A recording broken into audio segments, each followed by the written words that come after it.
Hi friends, இப்போ இந்த கோவக்காய் பொரியல் எப்படி செய்ய போகிறோன்ட்டு நம்ம இந்த வீடியோக்குள்ளே போய் பார்க்கலாம். வாங்க வீடியோக்குள்ளே போகலாம்.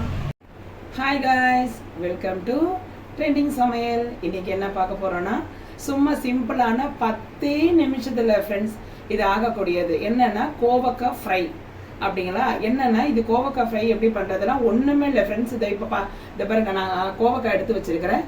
இது தாளிப்புக்கு கருவேப்பிலை எடுத்து வச்சுருக்கேன். வேறு ஒன்றும் இல்லை ஃப்ரெண்ட்ஸ்.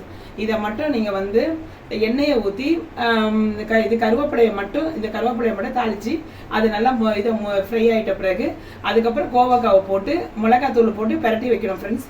அதுக்கப்புறம் அப்படி தூக்கி போட்டு அப்படியே இது கடைசி வரைக்கும் ஃப்ரெண்ட்ஸ் ஒன்றுமே தண்ணி கிண்ணி எதுவுமே ஊற்ற வேண்டாம். நீங்கள் எதுவுமே செய்ய தேவையில்ல, அப்படியே ஃப்ரை பண்ணிவிட்டு அப்படியே இறக்கிட வேண்டியதான் ஃப்ரெண்ட்ஸ். இது எப்படி செய்யறதுன்னு நம்ம வீடியோக்குள்ளே போகலாமா? வாங்க போகலாம். வாங்க ஃப்ரெண்ட்ஸ், இது எப்படி செய்யலாம்னு பார்த்துக்கலாம். இப்போ இந்த கோவக்காயில் வந்து நான் மிளகாத்தூள் போட்டு உப்பு போட்டு பிரட்டி வச்சுருக்கேன். நல்லா பாருங்கள். இப்போ ஒன்றும் இல்லை, வேணா ஒரு வானலை வச்சிடணும். இது ஒரு பேனை வச்சுட்டு இதில் வந்து ஆயில் ஊற்றணும் ஃப்ரெண்ட்ஸ். இதில் வேறு ஒன்றும் இல்லை ஃப்ரெண்ட்ஸு, எண்ணெய் ஒரு 10 நிமிஷத்தில் செய்ய வேண்டியது தான் ஃப்ரெண்ட்ஸ். வேறு ஒரு வேலையும் இல்லை.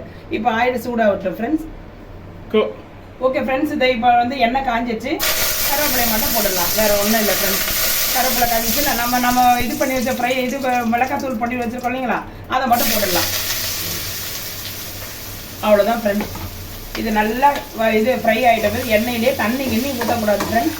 எண்ணெயிலே ஃப்ரை ஆகணும். ஓகேங்களா? எண்ணெயிலே ஃப்ரை ஆகிட்டு ஒரு 5 மினிட்ஸில் சரியாயிடும் ஃப்ரெண்ட்ஸ். அவ்வளோதான் ஃப்ரெண்ட்ஸ். நம்ம அதுக்கப்புறம் நான் எண்ணெயில் ஃப்ரை ஆகிட்ட பிறகு நான் காட்டுறேன்.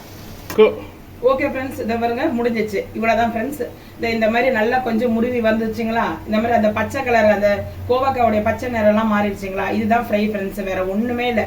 எண்ணி ஜஸ்ட் ஒரு 10 நிமிஷத்தில் செய்ய வேண்டிய வேலை தான் ஃப்ரெண்ட்ஸ். இது அதாவது இது பண்ணணும், பூண்டை தட்டி போடணும், அது போடணும், எதுவுமே இல்லை. வெறும் ஃப்ரை தான் ஃப்ரெண்ட்ஸ். வெறும் அப்படியே மிளகாத்தூள் போட்டு பிரட்டி அப்படியே எண்ணெயில் போட்டு நல்லா கொஞ்சம் அந்த ஃப்ரை ஆகிற வரைக்கும் கொஞ்சம் வெயிட் பண்ணணும். முடிஞ்சிச்சு ஃப்ரெண்ட்ஸ். அவ்வளோதான் ஃப்ரெண்ட்ஸ். ஓகே ஃப்ரெண்ட்ஸ், முடிஞ்சிச்சு. பார்த்தீங்களா? அதை பார்த்தீங்களா? நான் நல்லா இருக்கு பாருங்க, பார்க்குறதுக்கே நல்லா இருக்கு பாருங்க. இவ்வளோதான் ஃப்ரெண்ட்ஸ். இவ்வளோதான் முடிஞ்சிச்சு. 10 நிமிஷத்தில் சும்மா ஜஸ்ட்டு வந்து சில்லி தூள் ஆட் பண்ணி அப்படியே ஃப்ரை பண்ணி அப்படியே இதை பாருங்க அந்த பச்சை நிறம் போயிட்டோன்னே இறக்கிட வேண்டியதான் ஃப்ரெண்ட்ஸ். அவ்வளோதான் ஃப்ரெண்ட்ஸ்.